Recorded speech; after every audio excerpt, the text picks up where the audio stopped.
Today we're going to be talking Finale, Sibelius, and Dorico, the world of notation softwares, in just a moment.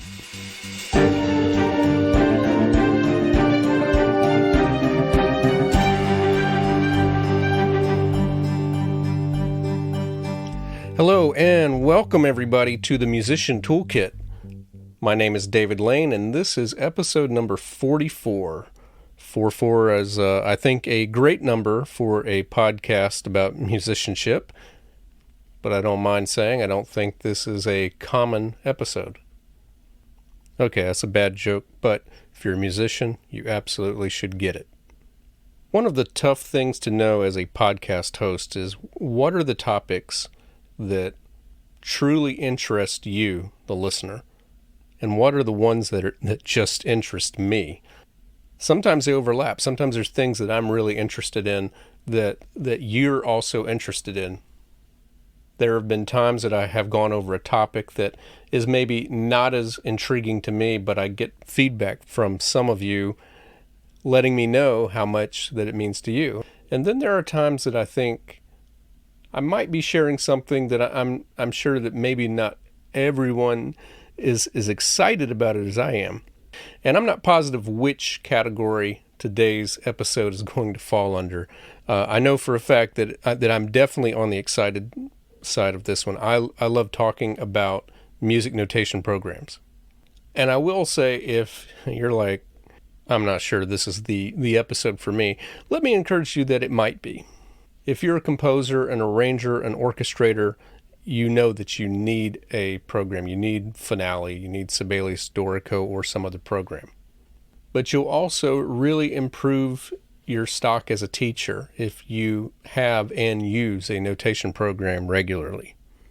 You might not call yourself an arranger, but you might be a performer who needs to come up with something that you can't find sheet music for to do as a duet or a trio or a quartet. I promise you, if you're a musician and you work with notation at all, even like reading sheet music, I'm sure that I could persuade you that there's a situation by which having notation program is a good idea. Now, one of the things that holds people back is the price. There are some lesser expensive options out there if you don't need notation program for much, but if you're going to use it fairly regularly, you want to keep in mind that notation program, for the most part, follows the axiom that fits a lot of other things in life, and that is that you get what you pay for. There are three big programs out there. I know there are more than three that people use, but the three big ones are Finale, Sibelius, and Dorico. Now, because of the price, you're thinking, well, I want to get one, but I want to get the right one. Well, we're going to talk about which one is the right one for you. A lot of it has to do with where you're going to be working, who you're going to be working with, and also what type of genre you work in the most. My special guest today is Jason Loffredo. He's a keyboardist and music director who works on and off Broadway, but he's also a composer and arranger, and he has a music preparation service. He has worked with all three of these softwares that we're going to be talking about, but his specialty is Finale. If you've already been using Finale and you've been looking for tutorials, it's hard to imagine you haven't come across the series called Conquering Finale. It is a comprehensive series of videos and instructions and links that Jason has put together to help you out with Finale. So again, we're going to talk about, is Finale the right one for you, or should you go with Sibelius or Dorico? But we're also going to talk about Finale, his 5 tips for one of my favorite topics, improving the efficiency of your workflow. Besides everything I just mentioned, Jason is all over the Facebook groups that deal with Finale where users have questions, so you have probably interacted with him before. He's truly an expert in this field, and this is a conversation I very much enjoyed, and I look forward to sharing it with you now. Here's my conversation with Jason Loffredo. So today I'm talking to Jason Loffredo, and Jason, this is the second time we've had a conversation on one of my podcasts this year. You were my guest. As time goes by, I don't know if it was a few months ago or what, but it was earlier this year for Life in the Pit. We're talking about the Here Lies Love Yes. Controversy. controversy that Yes. thankfully was resolved pretty soon after that. Hmm. And you had been referred to me by a mutual friend to reach out for you for that, and I think I had stopped that recording and we were chatting, and you happened to mention that if I ever wanted you to talk about something else, that you're the conquering finale guy. And I've been following Yeah, that that's me. series and so forth, and I thought, yes, I absolutely want to talk to you about that. So I looked at your website, and I looked, I've looked at your social media, and I think this is just a good place to start. How would If you met someone who just say just somewhere in New York where you live, and they just asked you, "What do you do?" How would you say it? I would probably say I try to do as much as I can so that I can make a living in New York because it's really expensive. So I try to gain as many income sources as possible. So basically, mainly I'm a keyboard player, off Broadway, Broadway shows, that sort of thing. I do all kinds of auditions, rehearsals, whatever you need, concerts, whatever. I do some arranging and some orchestrating as well, for whoever asks or whoever needs it. And I also do some copying work. And more recently, sort of somewhat of a pandemic project, I've become this conquering finale person. So I've been doing that, and which has also led me recently to teaching at NYU. So I'm actually teaching music notation at NYU as well. So I have like multiple sources of jobs and income and everything. So yeah, it'd be hard for me to say I do one thing. I guess I'd say I'm a freelance musician. Right. Well, I mean, that is kind of the goal of this podcast, is to equip Yeah. everybody, and and it's not that that necessarily everyone has to have all of these sources equally balanced. You have a little of Hmm. something, you have a lot of something, but they all give you some experience. I guess just based on that, obviously rehearsals and shows, they have fixed times. You don't get to choose those. You show up. We know when you're Right. called. Um, but and I imagine you show up to class when it's scheduled. So aside Hmm. from that, conquering finale videos, um, practicing, your music, composing. Do you have like a weekly, itinerary, a kind of a plan of when you're going to work on certain things so that you get a lot of stuff done? I kind of wish that I did. It's so random for me actually, and I'm terrible at like I probably should be a lot better at like scheduling. Okay, in this block of time on this day, I'm going to work on X, Y, and Z. I'm so terrible at that. I kind of approach each day like I usually have an idea the night before. I was like, okay, tomorrow I have to accomplish this, this, and this. So I'm just going to do that. I'll start in the morning. Have lunch, start in the afternoon, whatever, however long it takes me to accomplish that. And if I get it done, great. I just kind of work a little bit more like that. And obviously, the things that are scheduled are scheduled, so that has to work in there as well. Right. Um, I mean, there's so much we could talk about.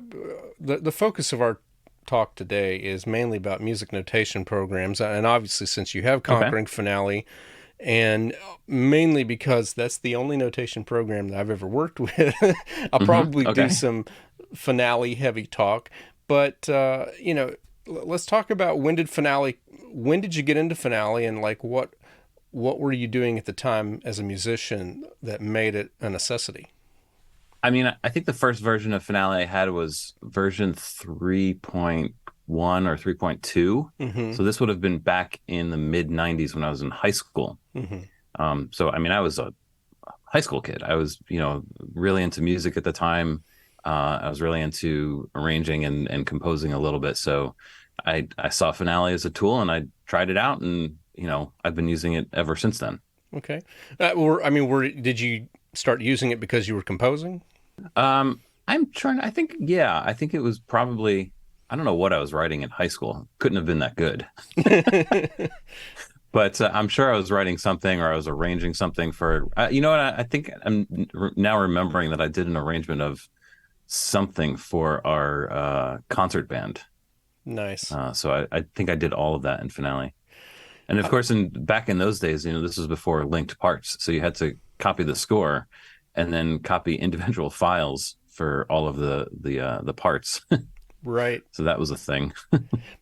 Yes. My first one was I believe it was Finale 98 because I got it in 99, Mm-hmm. and I Mm-hmm. was a grad student.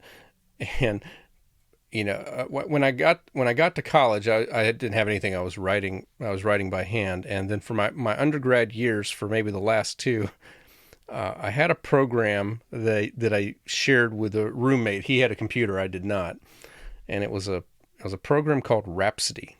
I don't know Mm-hmm. if you've even heard of it. It sounds vaguely familiar. Yeah, Yeah. I never used it, but Yeah, it was problematic, but it was better than my chicken scratch, trying to Mhm. send that off. So, um, I have a funny diversionary story about that, if you don't oh mind. yeah. Speaking of college, I was taking an orchestration class, and again, this was late '90s, 97, 98, or whatever. And by then, I was pretty good with Finale for what it was back then. And I had this orchestration teacher who insisted that you hand in your assignments handwritten before, and he would want you to accomplish that in a very good way. He'd want good handwriting before he allowed you to put anything into Finale. Right. And so my handwriting was just awful. Like every single assignment, I knew, I was like, if I could do this in Finale, it would be so much faster, it would be so much better. My handwriting really stinks. It's like, and I kept handing in assignment after assignment. I was like, how about now? Is the handwriting okay? Is the handwriting okay? And he kept going, no, no, no, not good enough yet, not good enough yet. So finally got so tired of this, and I was like, I can't do this anymore. So I did the assignment in Finale, and somehow figured out a way to trace it onto manuscript paper. Yep. So I traced the ink from the printer onto with a pencil Right. onto the manuscript paper and handed that in. So it looked perfect. It was like perfect handwriting. And I said, how about now? He says, yeah, okay, you can use Finale. That reminds me, Totally cheated the system. the last time I turned in some handwritten music for a jury, the guy who was not my main professor, he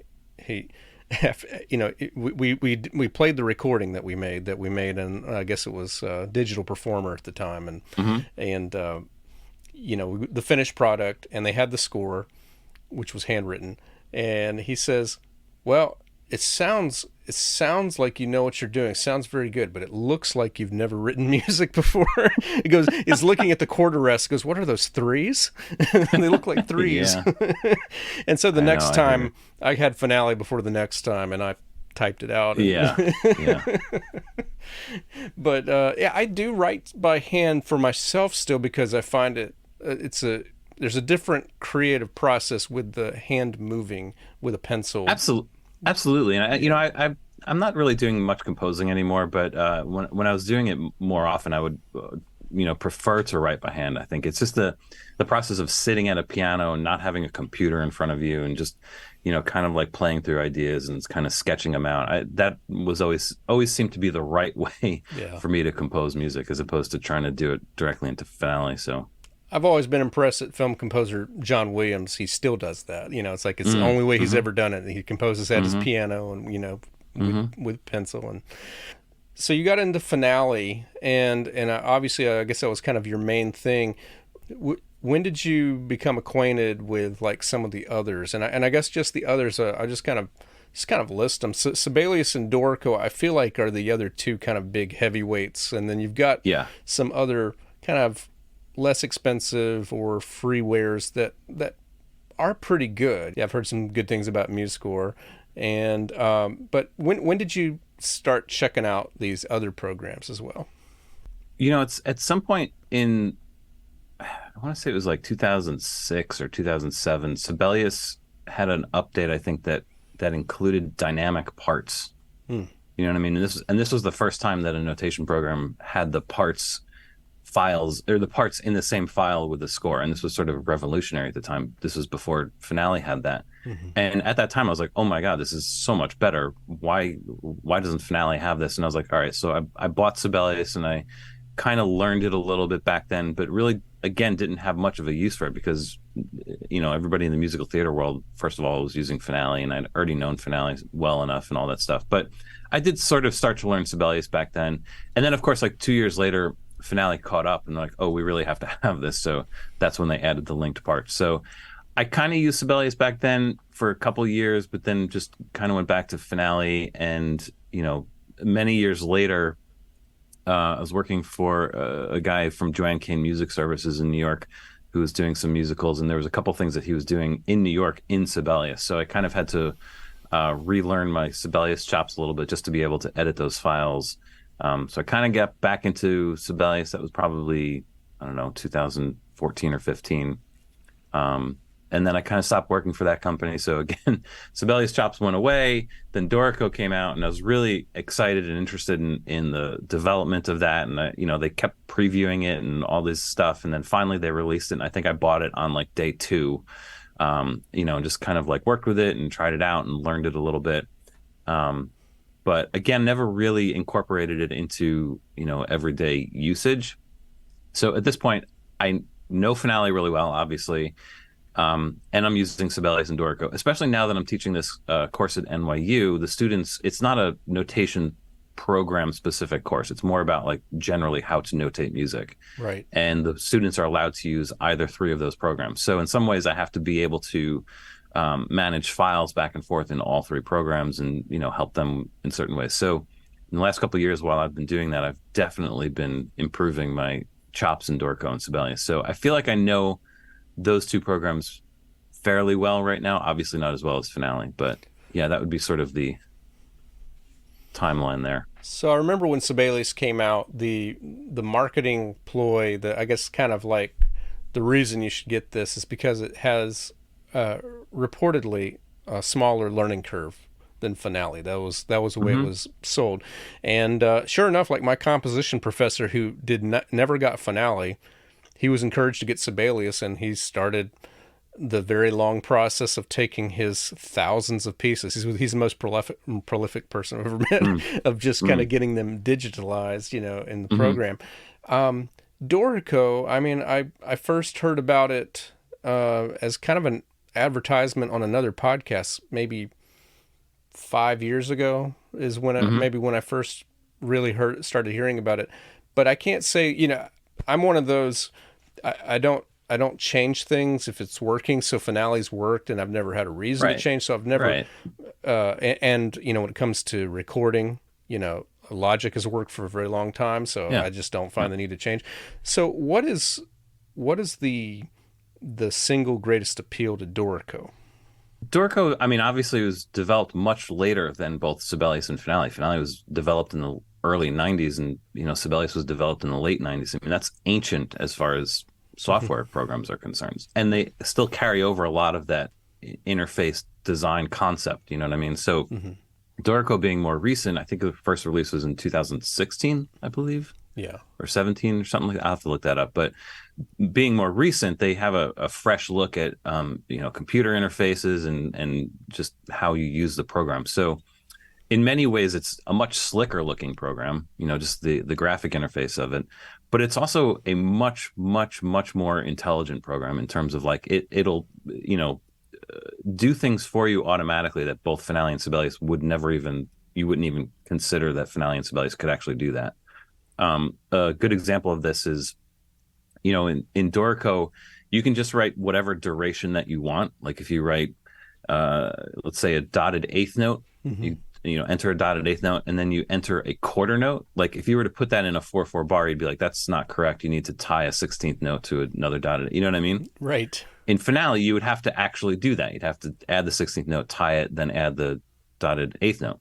In Dorico, you just add a quarter note and it does the tie for you. So it treats rhythms differently, and you can actually write whatever duration you want, and it'll kind of fix the rhythms completely for you. It does the same thing with pitches. It's more contextually aware, so it'll actually go back and change some of the enharmonics that you had already previously input to kind of make more sense in the line. So this is just a couple of examples of sort of the intelligence of Dorico. It's much more context aware. That being said, you are sometimes at the mercy of that intelligence. You know what I mean? Like Right. the tricky thing with Dorico is that if you want to do something that Dorico doesn't think you should do, it's sometimes a little bit tricky to figure out how to undo that and how to tell it to not do a certain thing a certain way. You know what I mean? Right.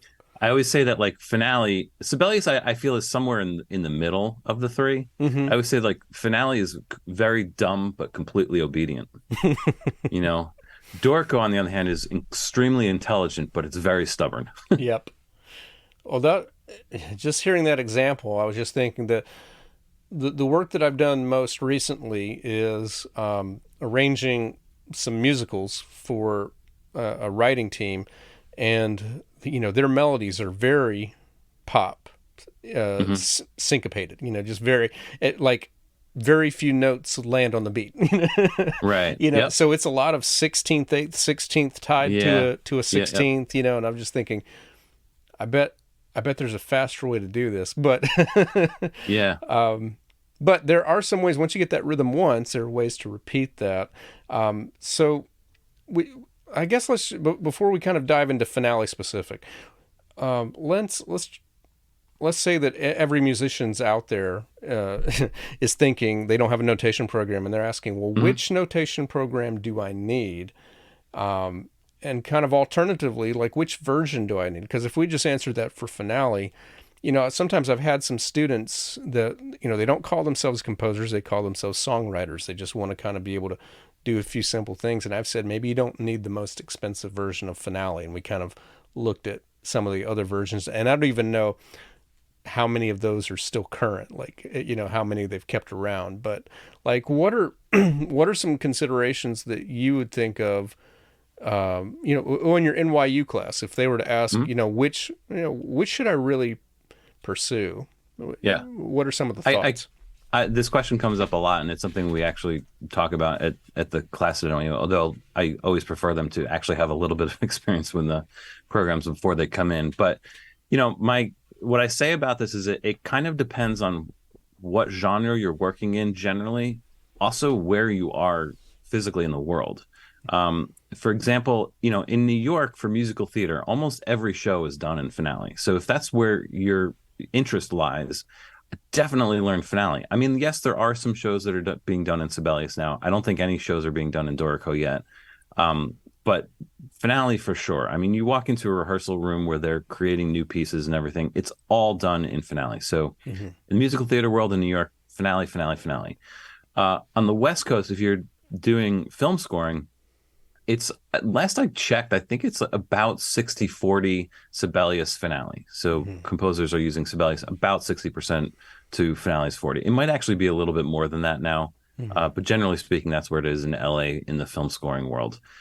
In Europe, it's almost completely Sibelius. There's hardly any people in Europe that use finale. I don't know how Dorico's with their foothold in Europe yet, but definitely Sibelius heavy in Europe. So these factors alone can determine what you should be doing. You know what I mean? Like where you're going, who you're going to be working with. You know what I Mm-hmm. mean? Like you want to have a program that all of your colleagues are working with. You don't want to be in finale when everybody else is using Sibelius. You know what I mean? Right. You don't want to come into the musical theater world knowing Sibelius because everybody else is using finale.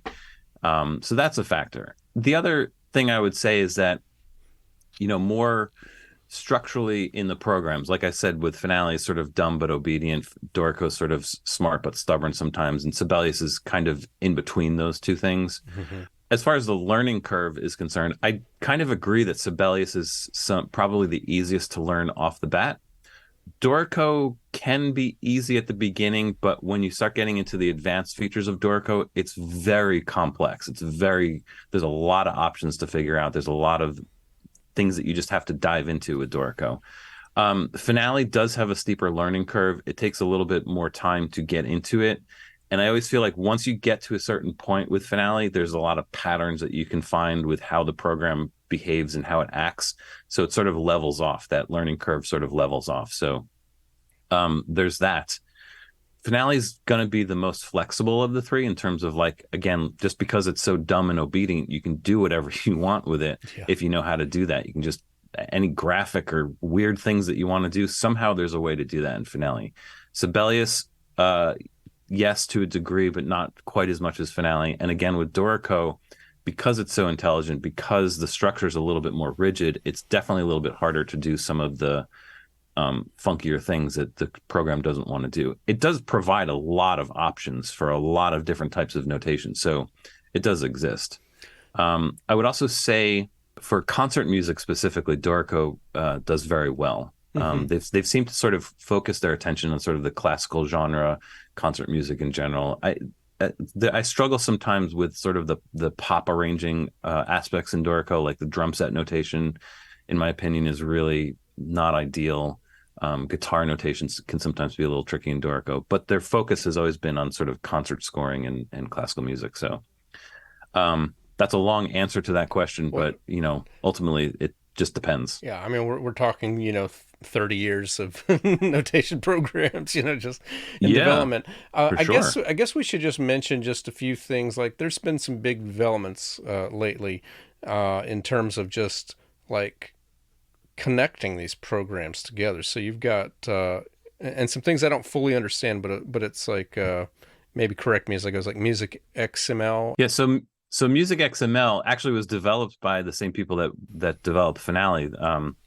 It's basically a file format that allows any of these three programs to open that file and import that data. Now, it's not a perfect thing. Like what you can do is you can export, an XML file out of Finale, open Sibelius, and import an XML file.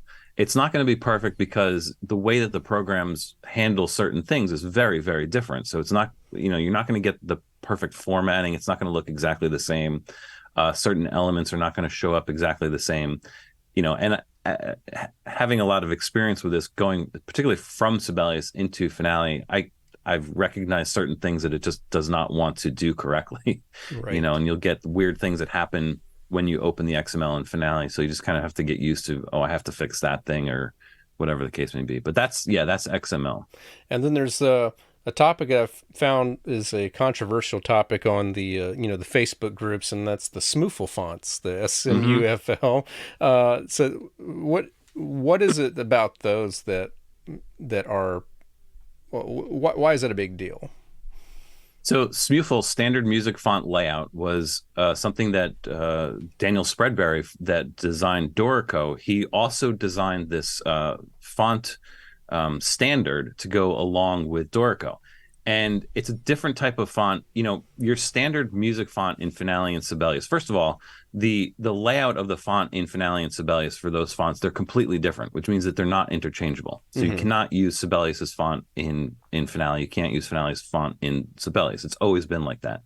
And they're also I don't know the technical. They're smaller fonts. There's only like 256 characters per font. You know what I mean? The Right. SMUFL is I think it's called a hex code font or something, which it's an expanded font. So there's like literally thousands of slots for different characters. And what happens in Finale specifically is that you have your main Maestro font. This is the old Finale. You have your main Maestro font, and then you might have a font called Maestro Percussion, which has like glyphs for mallets or different things for percussion, different note heads that you need for the percussion. You also have another called Numerics, I think is another. There's like 3 or 4 different fonts that get installed with the program, and ultimately you end up using all of these fonts for certain things. Well, the SMUFL font, because it's thousands of characters, it's all in one thing now. So all of those fonts are combined together. So in Finale 27, where they just introduced the SMUFL fonts for the first time, all of those separate fonts are now basically in one font.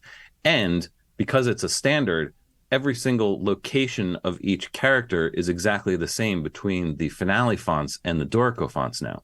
So that means that the Dorico fonts and the Finale fonts can swap. You can actually put Dorico's font in Finale. You can put Finale's font in Dorico. In fact, in the most recent version of Dorico, and again, Finale just switched to this in version 27 a couple years ago. But in the most recent version of Dorico 5.0, they actually decided to include the Finale fonts. So when you install Dorico now on your computer, not only do you get the Dorico fonts, but you get all of the new SMUFLized Finale fonts, which is actually kind of cool. And so those fonts are interchangeable. Sibelius, on the other hand, has not caught up. They have not switched over to the SMUFL spec quite yet. I don't know if and when they're going to do that, but hopefully, and then everybody will be compatible. Nice. And this just kind of also brings up another kind of thing that I've seen people disagree with. Like, um, you know, I think I saw a post one time. It's like I'm on Finale 2014 or I'm on Finale Hmm. 2009. Why should I bother upgrading? And I want to give a shout out to a podcast that I've heard you as a guest on, and I would say anybody interested in music notation should go check it out. It's Scoring Notes. And Yeah. they also have a blog, and I would just go scoringnotes.com, sign up for their blog. It comes out Hmm. maybe not, I don't think always every week, but most Saturdays, it seems like I get one, and they do a podcast episode. They used to do it every week, but I think it's about once a month now, once or twice a month. Yeah. But Yeah. they cover all of these programs and all in detail. And I don't, it might have been you or another guest was just talking about if you're a professional, if you're not just a hobbyist, you are handicapping yourself if you're not trying to stay current, because these programs, these developers, they have corrected things to make things Hmm. easier, and you're just Yeah. purposefully falling way behind. It's to me, it's not quite like driving a car, where it's like, well, I can hold off on the Apple CarPlay a little bit longer, while this Hmm. car is still working. Yeah. This isn't source of income for, a lot of, if that's the case, if it is a source of revenue, it's Hmm. worth staying up to date. But what are your thoughts on that? It wasn't me that said that, but I definitely agree. Yeah. The thing is, like, I understand why people want to stay in those old programs, and part of it has to do with, especially in Finale, professional copyists create their own templates, and sometimes those templates really only work in a certain way. You know what I mean? So the templates themselves sort of accommodate for shortcomings in the program in a lot of ways. So, for example, when between 25 version 25 and version 26 in Finale, they introduced stacked articulations, right? So if you're in version 25 or previously, you'll understand that if you put two articulations on the same note, they go right on top of each other, which is really stupid looking, and you have to drag it up. It was years in the making. They should have done this years ago, but they finally fixed that in 26. So now they will Mhm. stack appropriately and in the right order. But if you have a certain template that accommodates for this and you have your articulations set in a way to do that, then they will stack correctly. The thing is, if you upgrade to 26 then and you try and use those articulations, it's going to get messed up. So there's a little bit of like, why should, I have this thing that works. Why do I need to upgrade? And, my philosophy is I got to 26 and I saw that and I said, well, instead of fighting it, I'm going to make an adjustment to my templates. I'm going to go ahead and just, do away with those things that I needed before because I don't need them now. Same thing happens with 27. Now everything's in Smuful. The fonts are completely different. I went through when 27 came out and just completely redid all of my templates so that they're using the Smuful fonts. Now I have the best of that. It works great. It's never a bad thing to take a few minutes or a few hours or a few days or Right. whatever to kind of, get yourself up to date. So I'm in agreement with that. If why not? You know what I mean? I agree. I think if you're just behind, then you're just behind. And the ultimate problem is eventually those old programs are going to stop working on the OS, especially if you're on Mac, because they change every year, and eventually they just become unusable. Right. Now, I guess just kind of nudge that the other way. One of the reminders that you gave online recently was, but Mhm. don't be in such a big hurry when it comes to the operating systems, especially. It's like give Correct. them a chance to be tested, and yeah, it's like every time, especially if you're on Mac, it's like every time they update, and there's a new OS coming soon. It's just let all of the programs work their bugs out. Now, obviously, like your Apple centered programs like Logic will get its act Yeah, together right away. mysteriously they work on day one. Yeah. Imagine that. But your programs that work with either Right. Windows or Mac, it takes sometimes a little bit of time. But they're pretty good about publicizing when now it's good, go ahead and upgrade. Yeah, Yeah. and I think it's yeah, I mean it was Scoring Notes that wrote that article about the state of the three notation programs in terms of how ready they are for the Mac OS update. I also think it's I think it's Sweetwater Yeah. that has a list every year. Mm, You can find this list. It'll tell you exactly what companies and what products are ready for the new OS. It's a comprehensive list, not only notation software, but DAWs, plugins, all kinds of hardware drivers. Like for anything that you could ever have music related in your studio, it will tell you whether or not it's ready for the new OS. right. And there's a lot of directions that we can go from this point. I was just, I think you might be down the road. It might be helpful to have a podcast episode all about like just music notation rules. There's the Gardner Reed book, which I was just glancing online, to see if it's still out there. It's very expensive, but I don't even know how many pages that is, but it says it weighs more than a pound. It's a huge like Bible of notation rules of things to think about.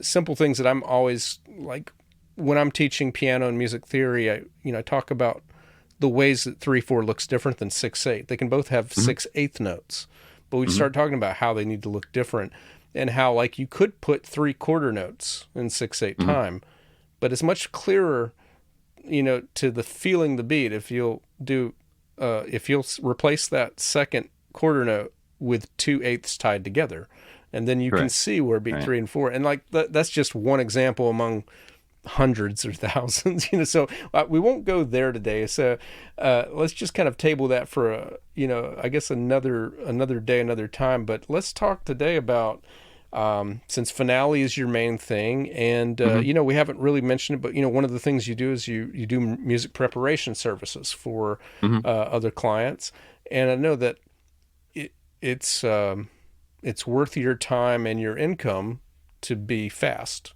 at what you're doing, to Yes. be efficient. So Right.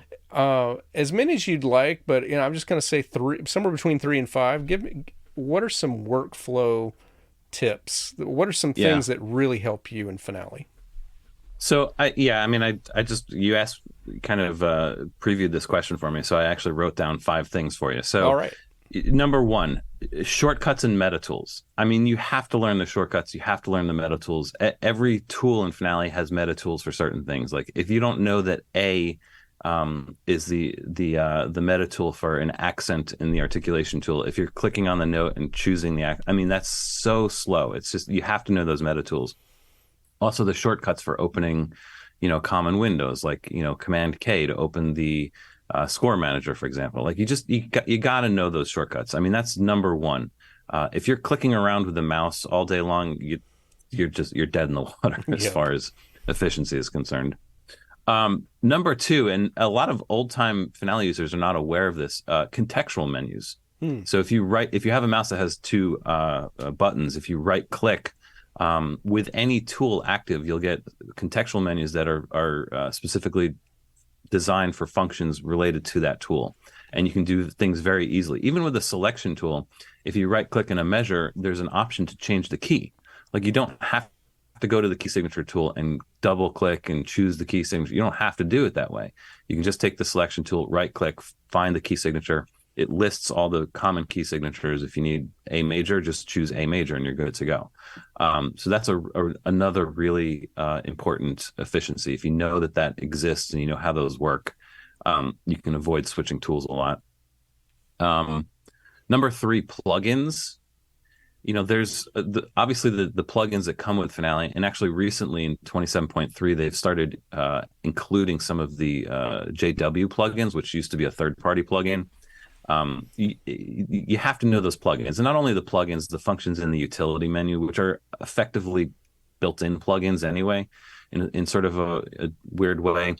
The thing with Finale is that you can do things very microscopically. Like you can change the note head of one specific note using that special tools palette. You know what I mean? You can Yeah. use that thing and find the thing and double click and change it to a next note head.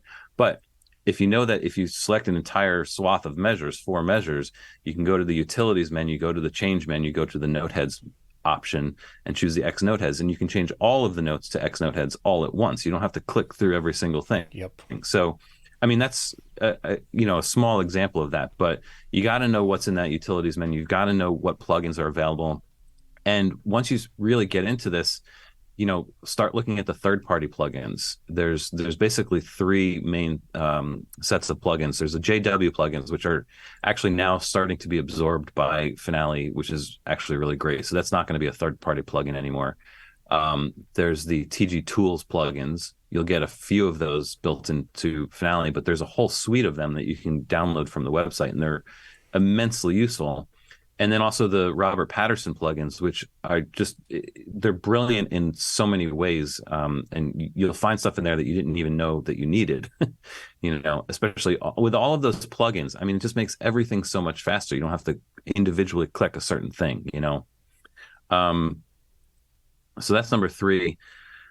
Related to sort of plugins and shortcuts and everything, if you're on a Mac, especially, Keyboard Maestro is a macro program. It's sort of a third-party macro program that allows you to program extra shortcuts, and you can actually script strings of shortcuts, which is really helpful. And this is something that I've built up the last several years. I have hundreds and hundreds of individual macros on Keyboard Maestro now. So doing things that would normally take me 7, 8, 9 steps to complete, I can just find the macro that I need, click it, and it does it in one step. I mean, I have some complicated macros that will actually, do queuing.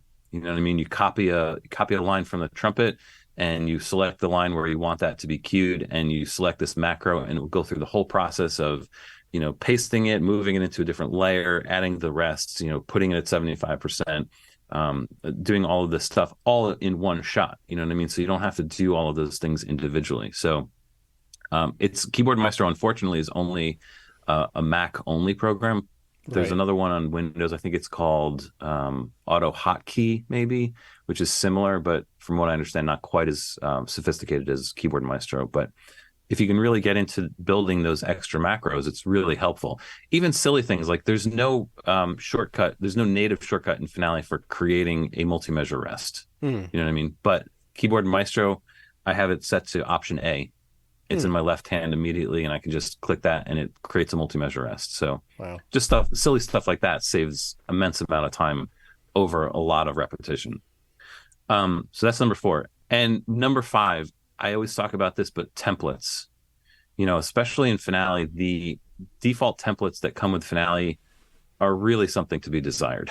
Right. They do have certain styles that you can choose from in the setup wizard and all that stuff, and they're okay, but they're very stripped down. They're very sort of universally acceptable, not very interesting, and in some cases actually wrong in certain ways.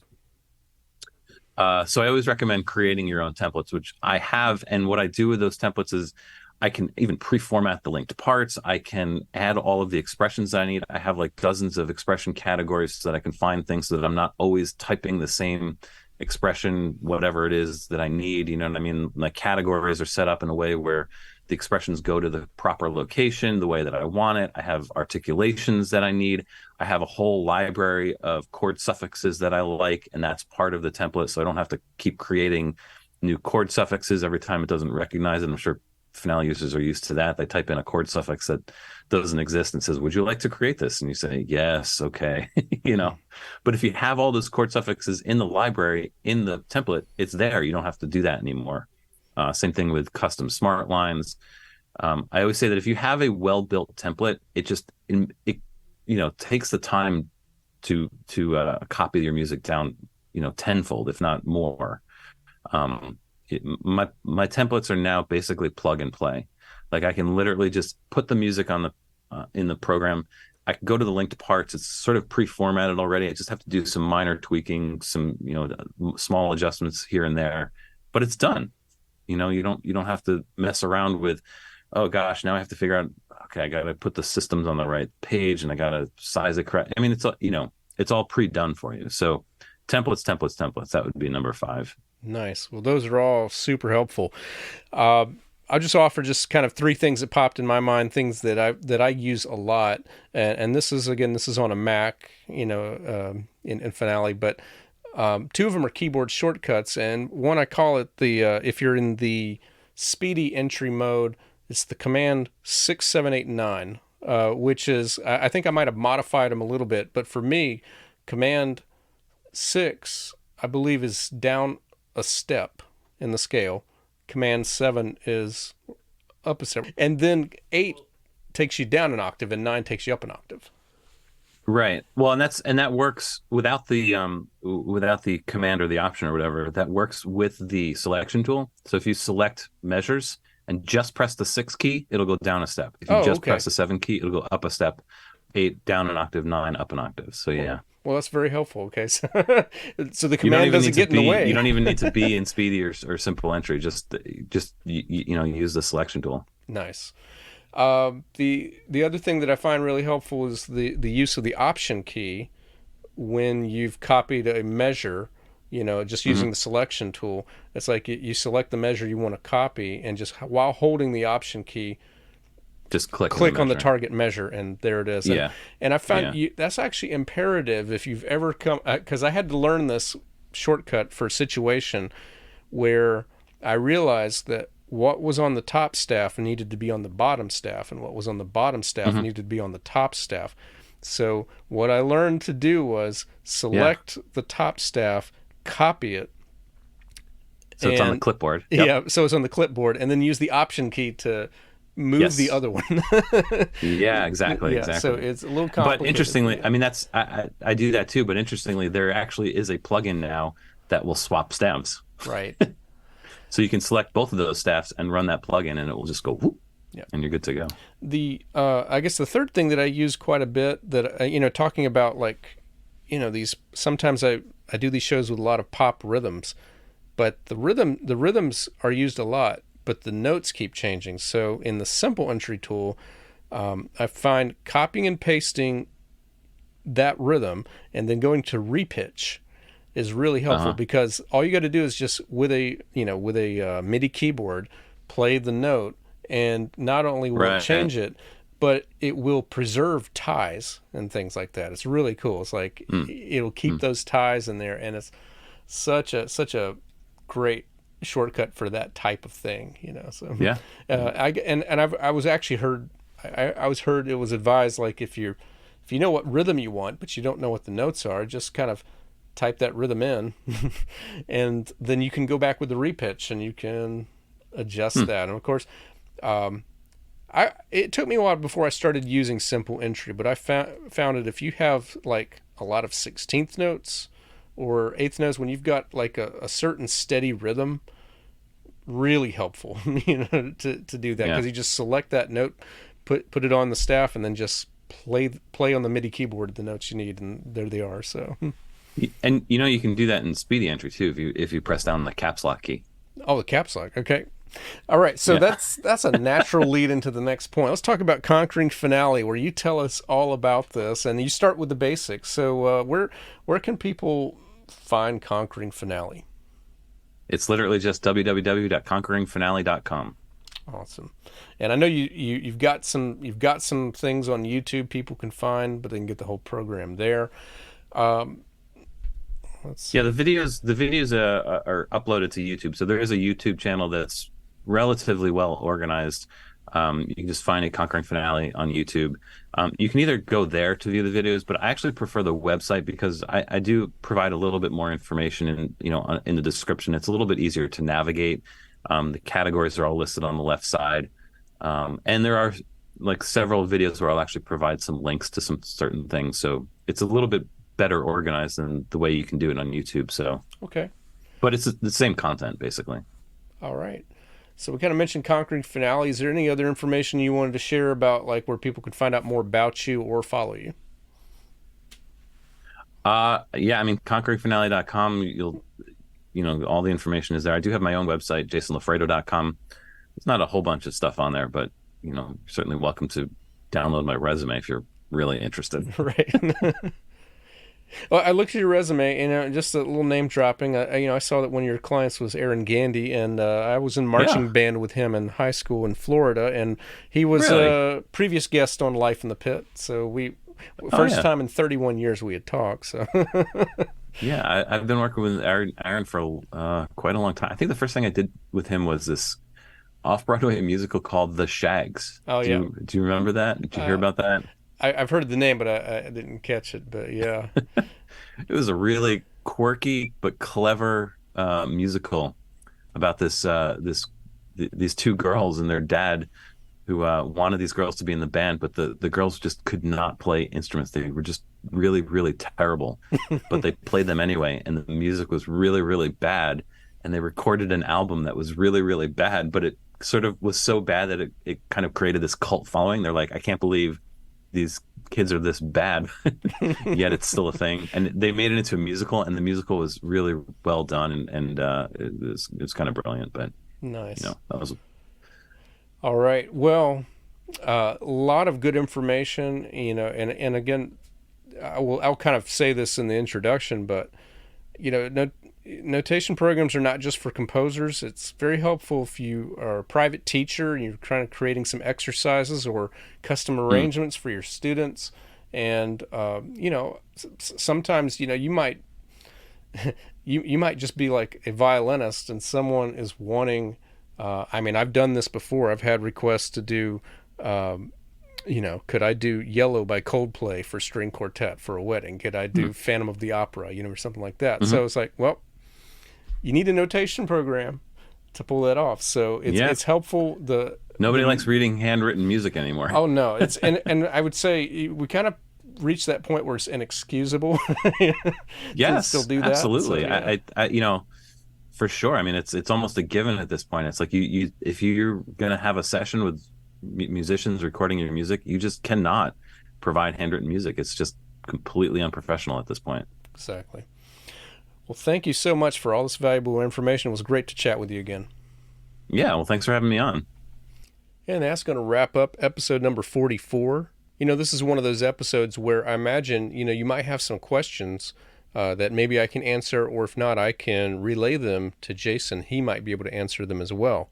So if you have any questions about notation programs in general, but specifically Finale, feel free to send me a direct message on Instagram at David Lane Music, on Facebook at David M. Lane Music, or best of all, directly through my website at davidlanemusic.com. And if you go to davidlanemusic.com/toolkit, you can find the page for this podcast. If you'd like to leave a voice message to possibly be featured on a future episode with your thoughts on this particular topic, you can go to speakpipe.com/musician toolkit. That is speakpipe.com/musician toolkit. And as I mentioned a couple of times, if you're a teacher, it's a great idea to have a notation program, but it's also a great idea to have administrative software that will help you have more time for creativity and for teaching, and less time for wondering about payments and also trying to get students signed up and moving your schedule around. So there's a great app that costs much less than Finale, Sibelius, or Dorico, and it's called Fonz. And there's a link for that in my show notes that you can use to get a free trial, no strings attached, to see if it might be right for you. That's going to wrap up episode number 44. If you enjoyed this episode, please share it with at least one other person. And if you're on YouTube, please click a like on the video and share that as well. And go ahead and subscribe to the channel if you haven't already. I'll be back with you again next week. Until then, thank you for listening.